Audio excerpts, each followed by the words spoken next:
I'm not even going to sugarcoat it. The problem after the third video was not QuickTime crashing; it was me crashing. Let me explain to you what I did. I almost went back and just completely redid the previous video, but I think I want to be honest with you guys here. I mean, I always be honest with you, but I want to point something out. What I did that kept me from being able to do what I wanted to do in R. Guys, I committed the cardinal sin here in naming data sets. Here's what I did. When I set up the Excel data set, I had this one variable called tutor. And then I inadvertently came in and called the dataset tutor. Well, when I downloaded when I installed the package Easy, and I tried to run the Easy ANOVA just like I did in the last video, it was giving me an error.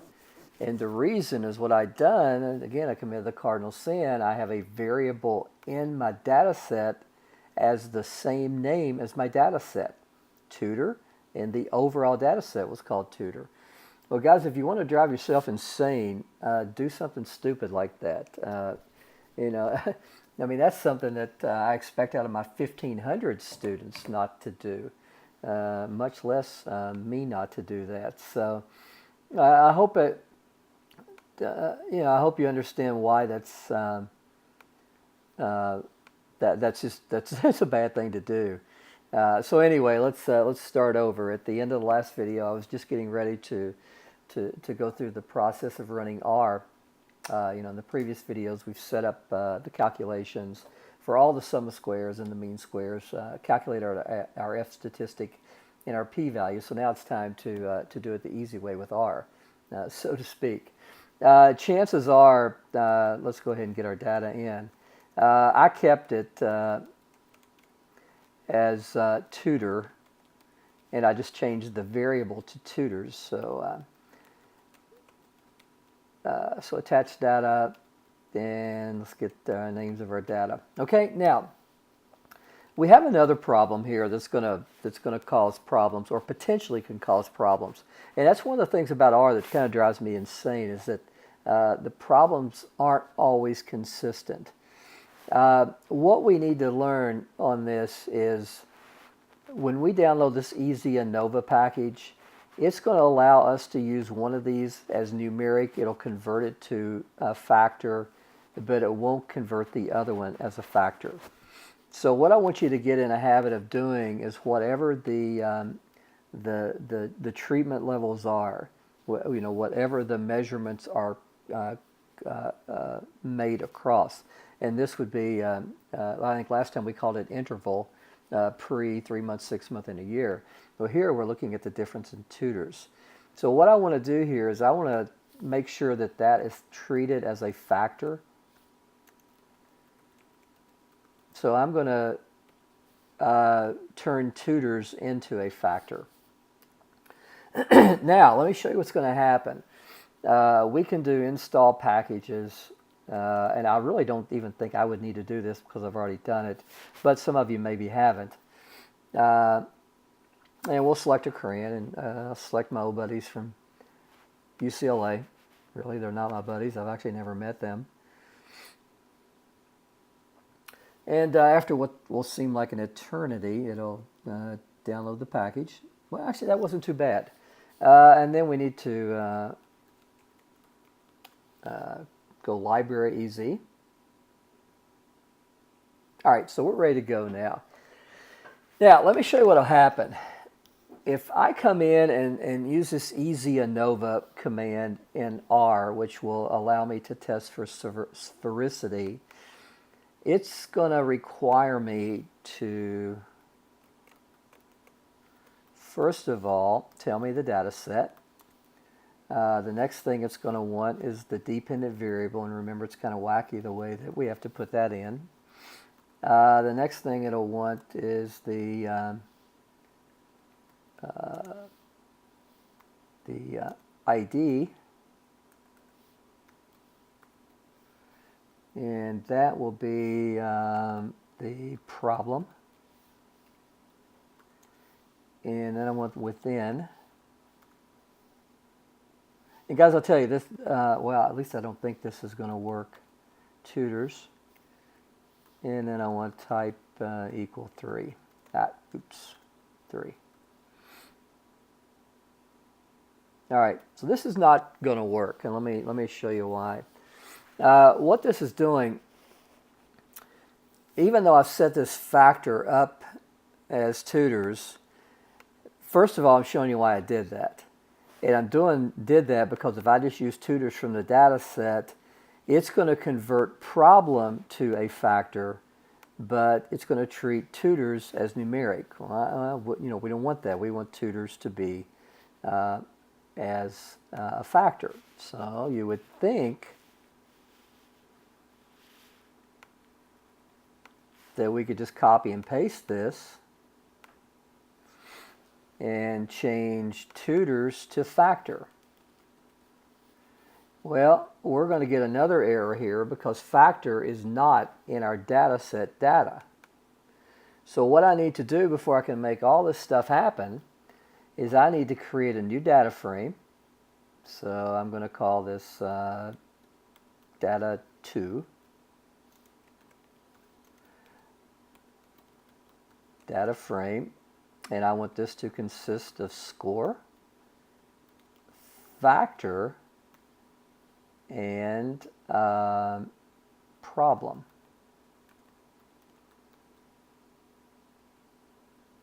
Yes.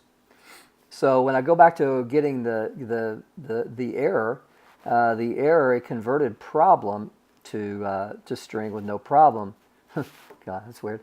But it wouldn't do factor because it won't, it treated it as numeric.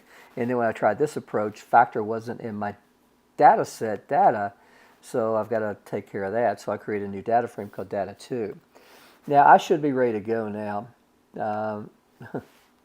I guess time will tell, right? So let's copy this. And of course you could save yourself a lot of time. I'm teaching. There's a big difference between doing this stuff and actually teaching it. So first of all, I need to make sure that data is set to data 2 because that's my new data frame with tutor set as a factor called factor. And problem, and this needs to be factor instead. Okay, so guys, this should run now. Oh, thank goodness. So, again, it converted one of these problem to a factor and gave us what we need. Now, when you get a situation like, when you get this output, at the end of the day, what we're doing is we're testing for sphericity. Now, the first line, we get some extra advantage or extra stuff, and remember, we get this this generalized effect size of 0.32, which is perfectly fine to report. It's not perfectly fine if we want to go into G-Power and collect a post hoc power, but we're not going to do that in this video. I've already demonstrated that. The next thing we need to do here is we need to look at Mauchly's test for sphericity. And we have our eye on the prize here, which is our p-value. And 0.043 comes slightly below 0.05.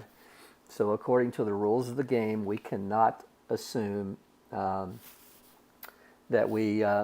sphericity has been met. So what we can assume is that we have violated the assumption for sphericity. Now I'm going to write this down while I'm here, that my p-value is equal to 0.043. And remember, we're going to report this as a chi-square statistic.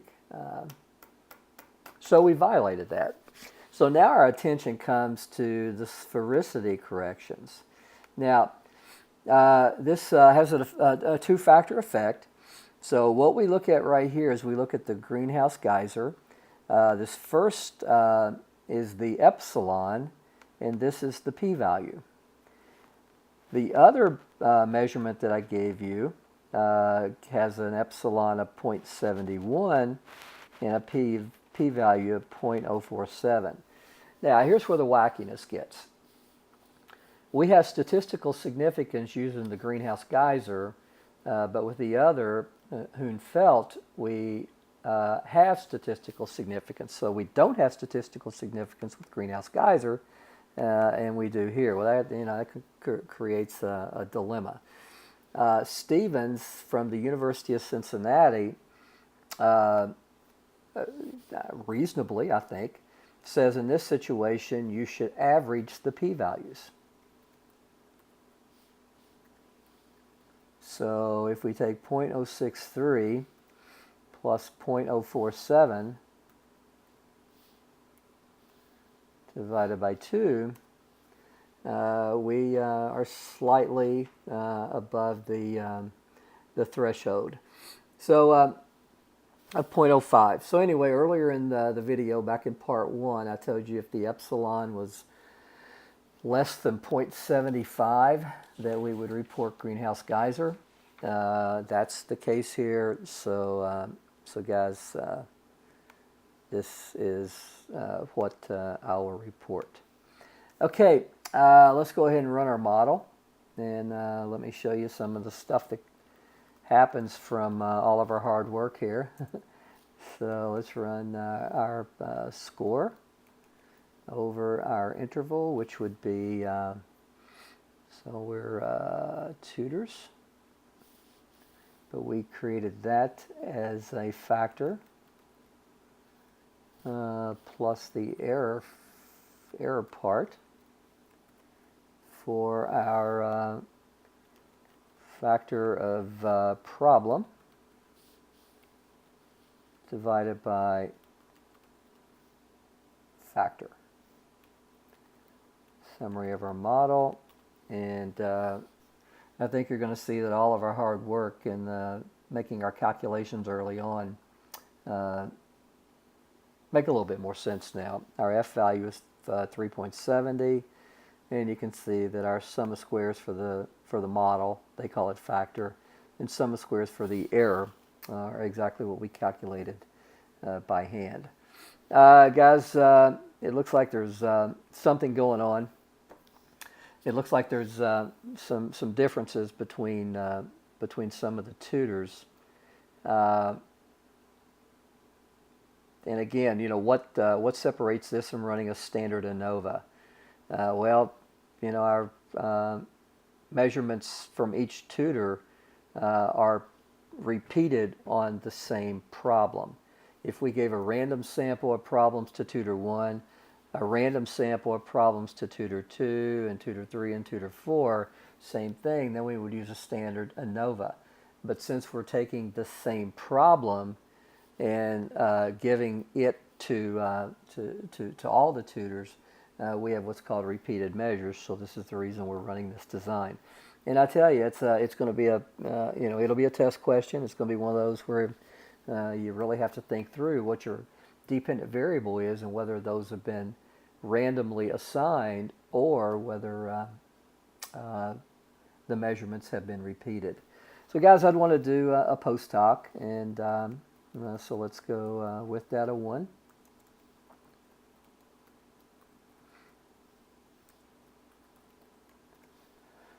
And we want score across, let's see, tutors we did as factor. And the p-adjust method is equal to home. And paired, of course, is true.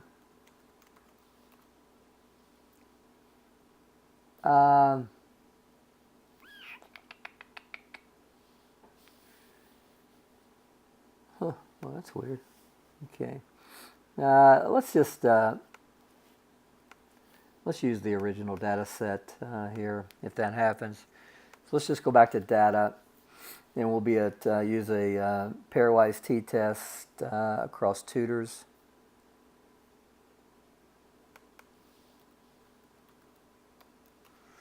And yeah, that works fine. So it looks like the statistical significance, the reason that we have our p-value less than 0.05 for the repeated measures design turns out to be the difference between tutor 1 and tutor 2. So it would seem that if I were to take score across tutor, look at the mean,